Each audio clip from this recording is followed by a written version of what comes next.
Kami dari kelompok 1 akan mempresentasikan tentang geografi.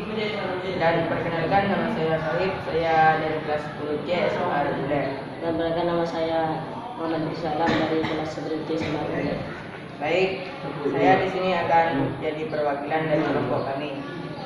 Langsung saja kita ke pembahasan, yaitu berjudul tentang siklus air. Jumlah air di bumi relatif tetap, yaitu sekitar 1,386 miliar. Sebanyak 97% dari jumlah tersebut adalah air usin. Jumlah air tawar sebanyak 2,3%. Terdiri dari air permukaan dan air tanah dan es atau salju. Jumlah air relatif tetap karena air di bumi senantiasa bergerak dalam suatu lingkungan perputaran yang disebut siklus atau daur air. Siklus air adalah serangkaian tahanan yang dilalui air dari atmosfer ke bumi dan kembali ke atmosfer. Siklus ini terjadi melalui proses-proses berikut. Oke, dan selanjutnya akan dilanjutkan oleh saudara Muhammad Rizal. 1. Evaporasi. Evaporasi adalah proses penguapan air oleh panas matahari. Penguapan tersebut mengubah wujud air menjadi gas. Panas yang diterima menyebabkan molekul dalam air bergerak lebih cepat dan saling berbenturan. Beberapa molekul akhirnya melepaskan diri dari molekul lain dan berubah menjadi air. 2. Sublimasi. Sublimasi adalah proses evaporasi yang terjadi pada salju dan es. Proses sublimasi adalah proses perubahan padat menjadi cair, lalu menjadi gas dan mencair terlebih dahulu. 3. Transpirasi. Transpirasi adalah proses penguapan air dari tumbuh-tumbuhan melalui stomata atau belut daun. Yang keempat, evapotranspirasi. Evapotranspirasi adalah gabungan dari evaporasi dan transpirasi. Evapotranspirasi adalah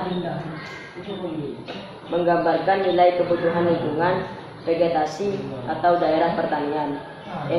Evapotranspirasi ditentukan oleh faktor intensitas penyinaran matahari, kecepatan anginnya, luas daun, temperatur, dan tekanan udara.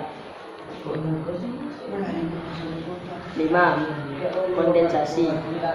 Kondensasi adalah proses perubahan wujud uap air menjadi awan, kemudian menjadi tetesan air yang cair karena pendinginan yang disebut hujan.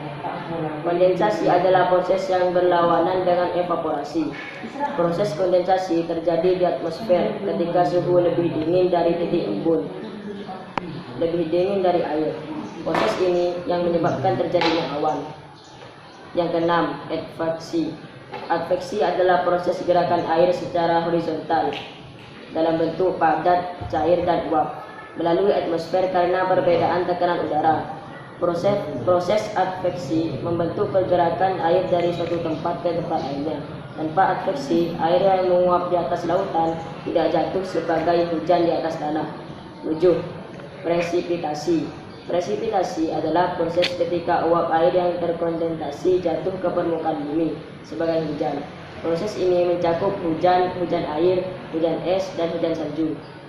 8. Aliran permukaan.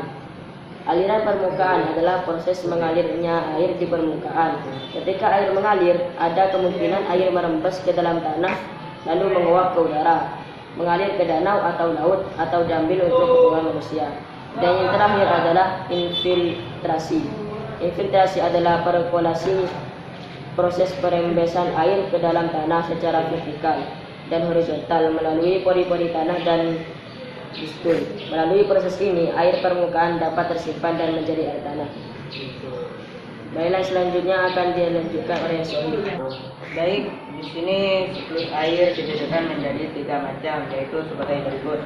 Yang pertama, siklus panjang. Siklus panjang berasal dari penguapan evaporasi. air laut dan air yang ada di permukaan bumi.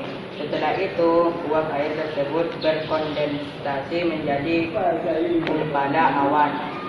Awan tersebut terbawa oleh angin dan jatuh sebagai hujan atau butiran es, salju atau presipitasi di wilayah pegunungan yang membentuk geysers mengalir masuk ke sungai yang akhirnya kembali ke laut. Dan yang kedua, siklus sedang. Siklus sedang berawal dari penguapan, evaporasi air laut dan air yang ada di permukaan bumi. Setelah itu, uap air berkondensasi berbentuk awan.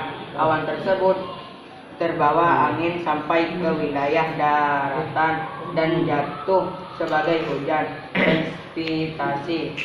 Air hujan adalah yang menjadi aliran permukaan, meresap ke tanah, mengalir ke sungai, dan akhirnya kembali ke laut.